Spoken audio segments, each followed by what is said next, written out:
Bien-aimés, bonjour et bienvenue sur notre plateforme des combattants et combattantes de l'Europe, baptisée Autel, Autel de prière, Autel, Autel de gloire, Autel de victoire et de restauration.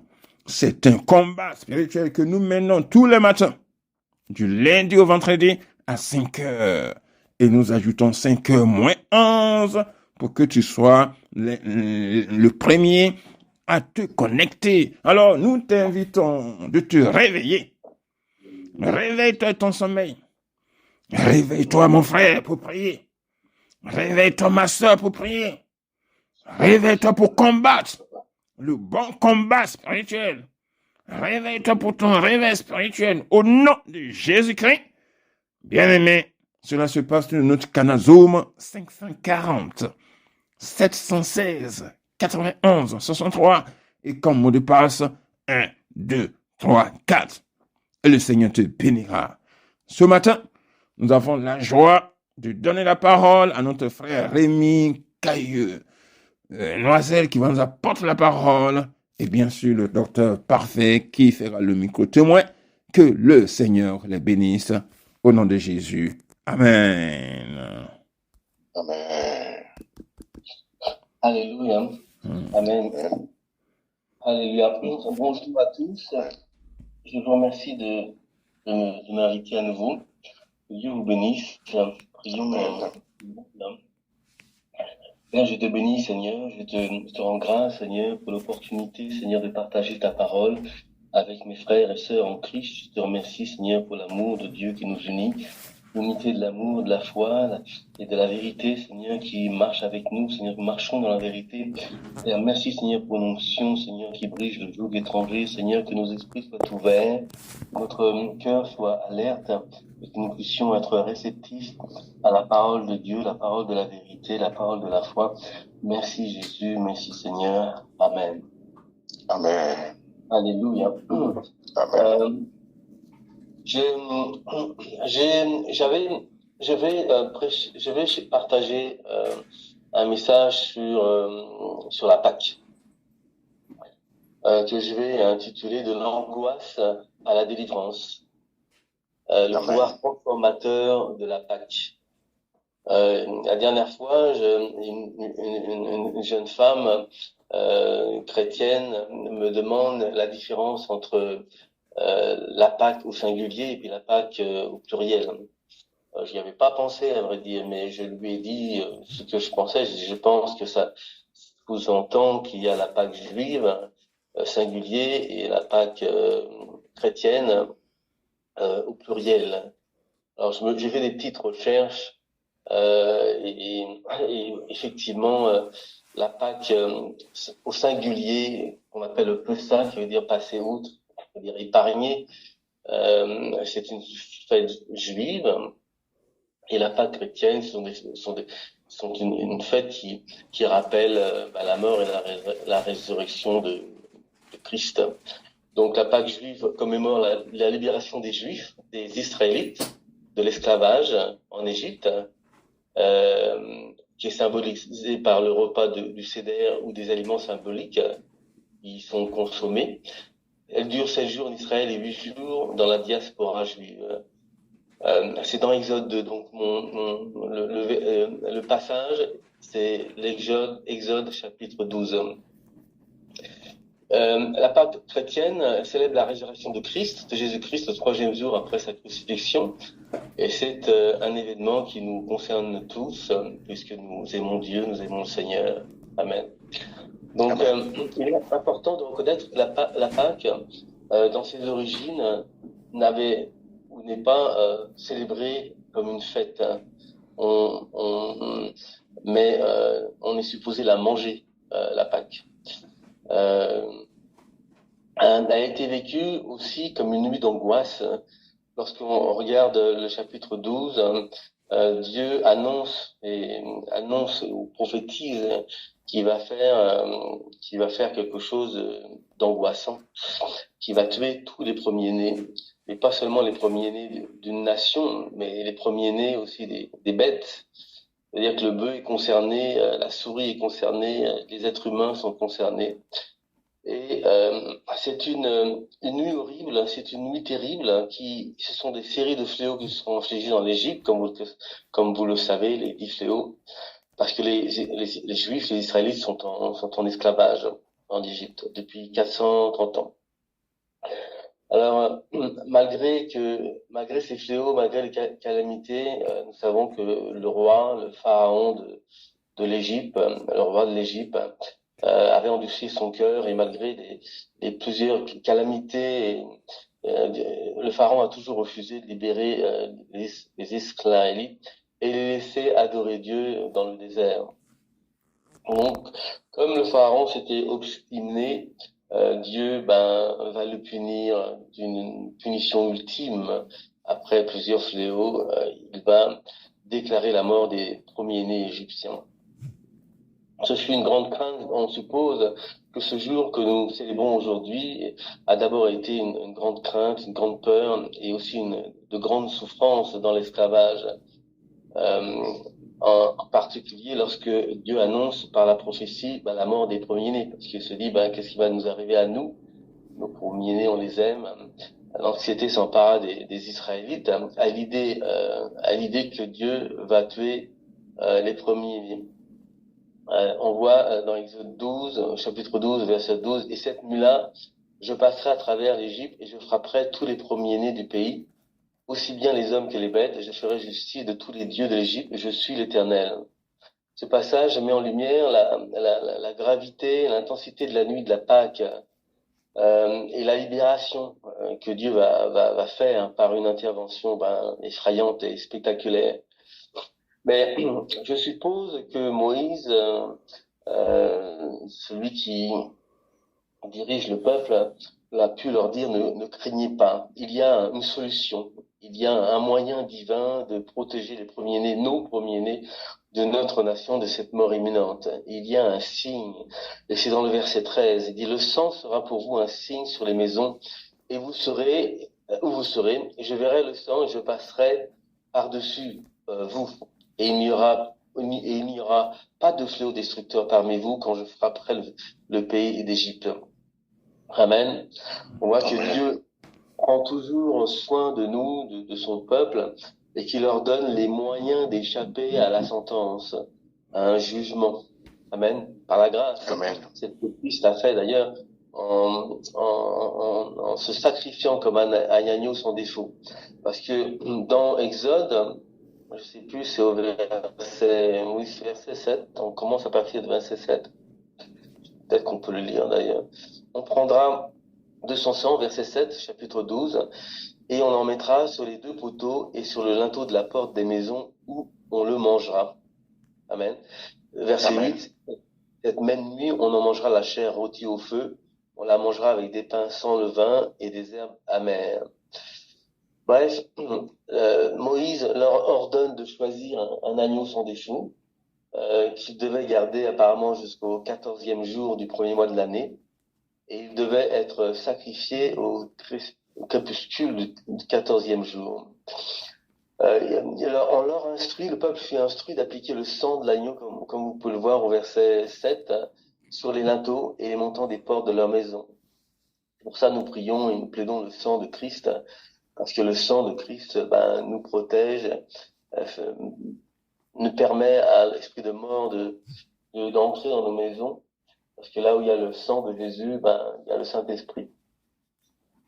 Alors, ils devaient consommer la viande de l'agneau rôtie au feu et accompagnée de pain sans levain avec des herbes amères. Amen. Ils étaient aussi également invités à se tenir prêts pour le départ. Vous savez, on nous demande, seras-tu prêt quand Jésus viendra?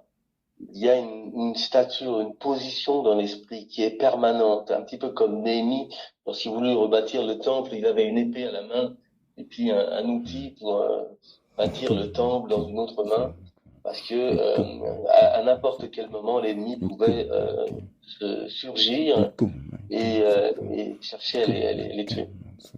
Il était vêtu pour le voyage. Amen. On a toujours Amen. besoin d'être revêtu du Saint-Esprit, revêtu de l'amour de Dieu. Souvent dans l'Église, on voit qu'il y a de la division parce que le Satan règne par la division. Il nous faut être vêtu d'un vêtement de louange, par exemple, un vêtement d'amour, mais aussi un vêtement de foi pour le voyage. Amen. Car sans la foi, on ne peut pas plaire à Dieu. Nous sommes amenés, Dieu cherche, il vous cherche en tant qu'adorateur, qu'il adore en esprit et en vérité. Donc, tu dois être vêtu d'un manteau de louange. La ceinture qui représente la vérité, marchons par la vérité. Amen. Et puis un bâton là-bas qui représente l'autorité. Et chaussée. Éphésiens 6, par exemple. Je me fais penser à Éphésiens 6 où il nous faut être chaussés pour proclamer l'évangile. Amen. Prêts à quitter l'Égypte. Vous savez, ils ont quitté l'Égypte, mais l'Égypte était toujours dans leur cœur. Pendant 40 ans, ils ont vagabondé dans un désert. Et en pensant à leurs concombres, en pensant à leurs carottes, en pensant à leur vieille vie, pourtant Dieu les avait arrachés d'un monde de ténèbres dans un désert où Pharaon régnait, type de Satan, les avait transportés au travers du baptême dans la mer, dans un autre désert où Pharaon, le Satan n'était plus, mais là c'était Dieu lui-même qui présidait et qui les gardait et qui les conduisait. Il a fait un grand détour dans un désert pendant 40 ans, car il fallait que 30 jours pour passer de là où il devait aller à un autre endroit, afin que le peuple puisse le connaître. Vous savez, parfois, on pourrait aller plus vite, mais Dieu ne cherche pas les raccourcis. Parce qu'il veut que tu le connaisses. Voilà. Il faut que nous le connaissions en esprit et en vérité. Et souvent, on veut être à la tête de toutes ces choses, de certaines choses, de ministères ou de choses, alors qu'il nous faut d'abord passer par la connaissance de Dieu. Alors, dans cette nuit horrible, surtout pour les Égyptiens, une nuit de crainte, mais rassurée par Moïse, il leur dit que il y avait une solution, le signe du sang. Dieu promit cette nuit-là qu'il manifesterait sa gloire. Amen. Bien que ce fléau mortel frappa l'Égypte, tuant tous les premiers-nés du pays, du plus grand au plus petit, mais la bonne nouvelle, c'est que tous les foyers, toutes les familles qui avaient obéi à l'instruction de Moïse, furent épargnés cette nuit-là. Amen. Cette nuit était épouvantable puisque la mort des premiers-nés de chaque famille égyptienne, du bétail jusqu'à la créature la plus insignifiante, a été dans toute l'Égypte un deuil universel. Amen. Donc, on peut conclure que la directive de Dieu par Moïse ne fut pas seulement un acte d'obéissance, un acte de foi, mais aussi une manifestation de foi dans la promesse de Dieu pour la délivrance de son peuple. Amen. Transformant une nuit de terreur en un héritage de salut pour ceux qui croient, pour ceux qui sont sauvés, pour ceux qui ont été mis à part. Amen. Tu transformes ta souffrance en un héritage de salut, de bonheur. Amen. Amen. Donc, ce que j'essaie de transmettre aujourd'hui, c'est que nous célébrons la Pâque, qui est devenue un symbole non seulement de la mort de Christ, de Jésus, mais surtout de sa résurrection, la résurrection du Seigneur. Il n'y a pas de résurrection sans mort. On ne peut pas ressusciter ce qui est vivant, on ressuscite seulement ce qui est mort. Donc, Jésus est bien mort sur cette croix. Il y a bien eu mort d'homme sur cette croix. Sinon, la résurrection n'aurait pas pu se passer, car il n'y a pas de résurrection sans la mort d'un homme. Alors, on célèbre la fête.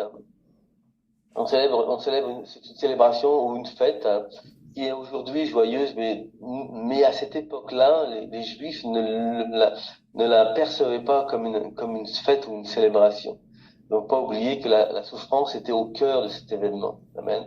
Des premiers-nés, les premiers chrétiens, les Juifs les entendaient, les Israéliens les entendaient crier de douleur. Vous savez, c'est la même ma mère lorsque Jésus a reçu les coups, parce qu'on l'a frappé, Jésus. Il a été humilié, il a été battu, il a été traîné comme comme un moine-chlorien nu. Il n'y avait rien de festif, il n'y avait rien n'avait rien à célébrer lorsque Jésus recevait les coups pour nous, dans son expérience. Amen. Mais Amen. c'est à partir de la souffrance de Christ que naît la célébration. C'est à partir de la souffrance de Jésus que naît la fête, entre guillemets. En fait, tout ce qui nous fait souffrir, à la fin, devient une fête ou une célébration. Et lorsqu'on y pense, on en rit, qu'on y pense, on est, la souffrance est passée, mais pour célébrer la résurrection de Christ, il a fallu que Christ passe par une mort horrible, qu'il y ait une nuit terrible, et qu'il endure des choses qui sont indescriptibles pour un être humain. Dans notre vie, c'est vrai qu'on peut avoir des moments difficiles qui paraissent difficiles à gérer émotionnellement. Amen. Mais aujourd'hui, on peut, si vous vous rappelez de moments difficiles, une mort ou des insultes ou des conflits, aujourd'hui, c'est ces moments, vous pouvez en parler en riant autour d'un verre, un verre de champagne, en mangeant, parce que c'est passé. Et vous la vivez de façon amusante aujourd'hui, mais hier, lorsque vous étiez dans la chose, c'était un moment de souffrance, une période pénible que vous ne voudriez pas revivre. C'est là, en fait, toute la signification de la Pâque aussi. C'est de transformer la souffrance en joie, transformer la souffrance en salut, transformer la souffrance de Christ dans le salut éternel. Amen. Amen. Donc, la souffrance fait rire aujourd'hui, ok, mais elle ne le faisait pas avant. Amen. Donc, je voudrais lire Exode Amen. 12, versets 26-27. Et quand vos enfants vous diront que signifie pour vous ce rite, vous répondrez, c'est le sacrifice de la Pâque de l'Éternel qui a passé par-dessus les maisons des enfants d'Israël en Égypte, lorsqu'il frappa l'Égypte et préserva nos maisons. Amen. Et le peuple s'inclina et se prosterna. Amen. Alors, Amen. la Pâque a été marquée par la peur et l'incertitude dans le cœur des Israéliens aussi, mais c'est un puissant symbole de délivrance finalement et de protection divine pour ceux qui sont dans la lumière, pour ceux qui ont accepté Dieu comme leur libérateur. Amen. Nos propres épreuves aujourd'hui, nos propres souffrances aujourd'hui, elles peuvent être transformées en occasion de joie, en occasion de célébration. Et cette célébration témoigne de l'amour de Dieu, de sa fidélité et surtout de la rédemption que Dieu a pourvu pour nous dans nos vies. Alors, si la Pâque n'est pas célébrée au sens festif, c'est une fête certes, mais pas au sens festif du terme, elle est commémorée par un repas. En d'autres termes, on pourrait dire que la Pâque, on ne la fête pas, on la mange. Amen. On mange la Pâque. On mange la Pâque. Dans verset 11, il dit, comment vous la mangerez? Vos reins sains, vos sandales aux pieds et votre bâton à la main. Et vous le mangerez à la hâte. C'est la Pâque, Pessa, de l'Éternel. C'est moi qui ai rajouté Pessa. Pessa, je crois que c'est le mot en hébreu, qui veut dire passer outre, épargner, nous a épargné. L'esprit de la mort a passé outre nos maisons et nous a laissé en vie à cause du signe qui était sur nos linteaux, qui était sur les linteaux, le sang de l'agneau. Amen. Alors, Amen. Donc, le repas de la Pâque, c'est un moment sacré. On arrive à la Pâque cette semaine, et la Pâque préfigure la délivrance, notre délivrance. Elle préfigure la providence divine. Amen. C'est pas une simple célébration. C'est plutôt un acte de commémoration à travers d'un repas. Amen. Et je répète, la Pâque, on la fête pas vraiment. On la fête, mais on la fait pas vraiment. La Pâque, c'est une Pâque qu'on mange. C'est comme un rituel qui se vit en mangeant. Une Pâque qui est enracinée dans des commandements et des événements qui ont été décrits dans les Écritures. Alors, dans Genèse 3, chapitre 3, versets 14 à 15, Dieu parle au serpent. Nous trouvons dans ce verset une des premières annonces ou prophéties de Dieu de conséquences directes du péché. Au verset 14-15, il dit, l'Éternel dit au serpent, puisque tu as fait cela, tu seras maudit. Entre tout le bétail et entre tous les animaux de les champs, tu marcheras sur ton ventre et tu mangeras de la poussière tous les jours de ta vie. C'est le début des difficultés de l'homme, de l'humanité. Et ça inclut une prédication, une prédiction plutôt, marquée par la souffrance. Amen. Parce que la Bible relate que l'homme et la femme désobéirent à Dieu en mangeant le fruit défendu, après avoir été trompés par le diable, par le serpent. Et cette sentence stipulait que la femme enfanterait dans la douleur, la conséquence du péché. Péché veut dire rébellion. Et ils se rebellèrent, déclarèrent indépendance de Dieu. Ils se dirent, en péchant, on veut plus de Dieu, on veut plus qu'il règne sur nous. Et c'est ce que font les gens lorsqu'ils pêchent, ils déclarent indépendance.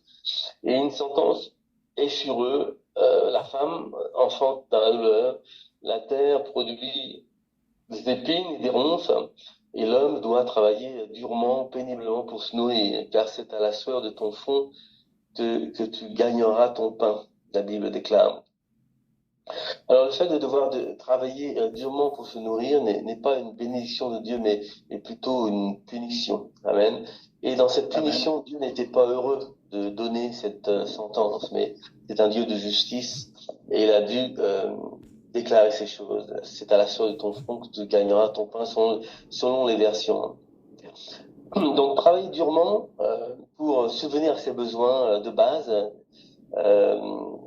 c'est une punition finalement. Parce que lorsque Dieu bénit quelqu'un, qu'il bénit son travail, qu'il bénit ce qu'il est en train d'entreprendre avec ses mains, eh bien, il se doit d'avoir l'abondance, parce que Jésus dit être venu pour que ses brebis aient la vie et qu'elle l'ait en abondance. Alors, la vie fait toujours référence à une solution spirituelle pour vaincre la mort engendrée par la désobéissance. Mais l'abondance est la solution terrestre pour mettre fin à la précarité et à la sécheresse causée par cette même désobéissance. Dans Jean 10, au verset 9, il dit « Je suis la porte. Si quelqu'un entre par moi, il sera sauvé. Il entrera et il sortira et il trouvera des pâturages. Le voleur ne vient que pour dérober, égorger et détruire. Et moi, je suis venu afin que les brebis aient la vie et qu'elles soient dans l'abondance. Je suis le bon berger. Le bon berger donne sa vie pour ses brebis. » Donc on voit que la Pâque, pour revenir à la Pâque, que Jésus n'est pas la Pâque chrétienne, disons, Jésus n'est pas venu seulement pour résoudre la question du péché et d'apporter l'éternité et le salut éternel, le salut spirituel. Mais le rôle de Christ, de Jésus, était également de remédier à la pénurie et à la famine auxquelles l'humanité fait face depuis la chute d'Adam et Ève. En d'autres termes, accepter Jésus implique aussi de ne plus vivre dans la disette. C'est aussi dans le royaume, on ne prie pas pour la prospérité parce que tout le monde est prospère. On ne prie pas pour la richesse parce la richesse c'est un élément commun. L'or est commun dans le royaume, par exemple. Oui. Donc, lorsqu'on accepte Jésus, il est venu aussi pour que nous soyons dans l'abondance. Contrairement à la malédiction initiale de Dieu, c'est à la sueur de ton front que tu gagneras ton pain. Bon, le pain représente la simple subsistance, le minimum vital, le travail qui te fait survivre. Ça, c'est le pain. Amen. Alors, je parle du pain parce que il est notre pain. De nos jours, pour qu'une personne que Dieu n'a pas bénie, par exemple, il est très difficile de prospérer honnêtement dans le travail, sans voler son prochain. Parce que le salaire parfois ne permet pas de subvenir aux besoins quotidiens. Et donc, c'est parfois difficile. Je crois que c'est la prière, je crois que c'est Jabez qui priait d'avoir suffisamment pour ne pas avoir à voler. Il était conscient que si on est dépourvu de la substance vitale, du minimum vital, on est poussé ou tenté à voler. Amen. On est tenté à faire des compromis, de la débauche, du vol, que Dieu réprouve. Amen. Simplement parce qu'on a besoin de nourrir ses enfants, on a besoin d'être heureux. Et puis ça va au-delà de la simple survie. Alors Dieu dit travaille de manière honnête. Prospérer, mais sans voler les gens, sans voler l'État, sans voler ton pasteur, ton église, enfin, sans voler Dieu. Le rôle de Christ, c'est de rétablir la bénédiction divine sur notre labeur aussi, amen, afin que nous puissions prospérer, mais de manière honnête et approuvée de Dieu. Amen. Amen. Dieu avait dit au serpent que la femme brisera sa tête et que la femme le blessera au talon. Enfin, elle te brisera la tête et toi tu la blesseras au talon. Amen. Dans ce verset, c'est dans Genèse 3, bien, saviez-vous que la toute première personne qui a reçu la prophétie d'annoncer la venue de Jésus, ben, c'était en fait Satan lui-même. Amen. Parce que c'est la première entité à qui Dieu a prédit qu'un sauveur viendrait, c'est le serpent. À travers cette prophétie, vous connaissez, mais dont vous n'avez pas saisi toute la portée, Dieu parle de la postérité de la femme. Mais en fait, on oublie souvent qu'aucune femme n'a de véritable postérité qui lui est propre.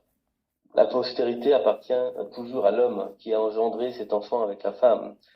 Lorsque Dieu dit à Satan, dans Genèse 3, verset 15, je mettrai inimitié entre toi et la femme, entre ta postérité et sa postérité. Celle-ci t'écrasera la tête et tu lui blesseras le talon.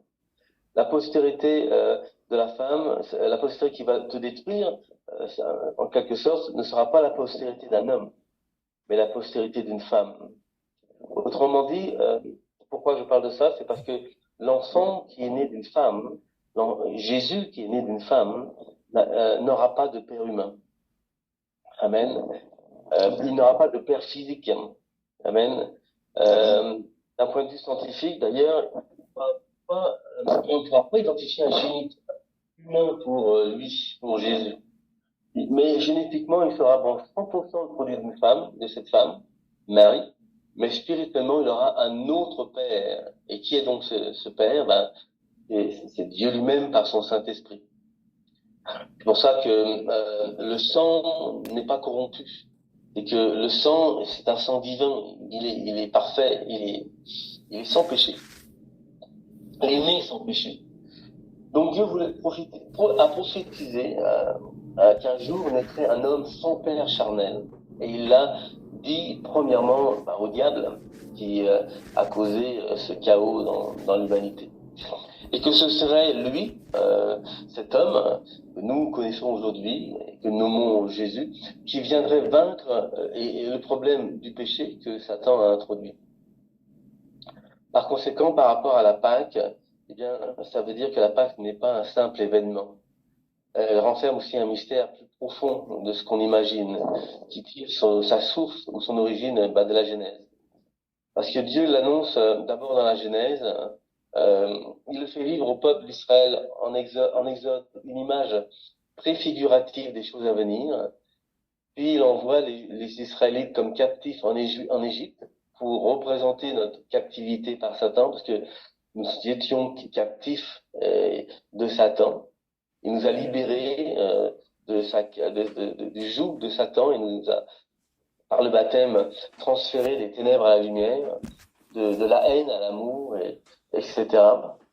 Puis il institue la Pâque, amen, frappant le diable par son sang, par son sacrifice, par le sang, et faisant sortir le peuple de Dieu, le peuple d'Égypte, du monde, l'Égypte représente le monde. Et tout cela pour montrer comment qu'un jour, selon la prophétie donnée dans Genèse, à Satan lui-même, le salut viendrait nous délivrer de l'emprise de Satan, l'emprise du mal. Amen. Amen. Donc, je dis ça parce que un jour, c'est comme si un jour un homme viendrait nous donner la victoire sur la mort, parce que nous étions morts dans nos péchés. Amen. Nous allions en enfer. Amen. Sans l'intervention d'un homme pur, sans tache, sans défaut, qui prenne notre place, qui se fasse frapper à notre place, qui aille en enfer pendant 3 jours, si nous me semble bien, à notre place, et puis qui ressuscite, afin que nous puissions nous aussi ressusciter avec lui, si nous crucifions notre chair à la croix. Amen. Un Amen. jour, un homme viendra, mais il est venu. Pour nous, il est venu. Les Juifs l'attendent. Un jour viendra pour les Juifs, mais pour nous, il est déjà venu. Et la puissance des ténèbres, qui est symbolisée par l'Égypte, et qui nous retenait prisonniers, qui retenait nos ancêtres prisonniers, eh bien, il sera obligé de nous laisser partir, nous s'est laissé aller vers la terre promise que Dieu nous a donnée. Donc la Amen. Pâque représente un espoir d'une vie, j'ai presque fini, différente, meilleure. Amen. Amen. Et peu importe d'où nous venons, de quelles circonstances difficiles nous avons grandi, la Pâque déclare que la nuit ne va pas durer éternellement. Le jour finit toujours par se lever. Amen. Amen. La Pâque, c'est l'Éternel qui décide d'intervenir dans ta vie, de changer le cours de ton histoire. Amen. Je dirais que pour terminer, la Pâque, c'est un symbole. Pour tous ceux qui n'ont plus d'espoir. Amen. La Pâque, c'est pour Amen. dire que Dieu ne les a pas oubliés. Il t'a pas oublié. La Pâque, c'est dire qu'avant le grand événement de l'Exode, Dieu a dû dire à Moïse, je me suis souvenu. Je me suis souvenu, rappelant qu'il y a un temps où Dieu se souvient de chacun de nous à nouveau. Parfois, on pense que Dieu nous a oubliés, c'est pour ça. Mais je dis à ceux qui pleurent, à ceux qui sont dans la détresse, qui ont des soucis dans la vie, Dieu se souvient de toi. Il dit, je me suis souvenu. Amen. Et il vient Amen. pour te délivrer. Et c'est ça la Pâque. Dieu se Amen. souvient de toi. La Pâque, c'est que Dieu t'aime. La Pâque, c'est que Dieu s'est sacrifié pour toi. La Pâque, c'est que Dieu vient pour toi pour te délivrer. La Pâque, c'est que tu es sauvé si tu acceptes son sacrifice, si tu acceptes Christ dans ta vie. Amen. Amen. Amen. Amen. C'était une petite introduction à la Pâque. Amen. Comme le temps est pas trop court, je m'arrête ici et je souhaite que cette petite introduction vous bénisse. Amen. Amen.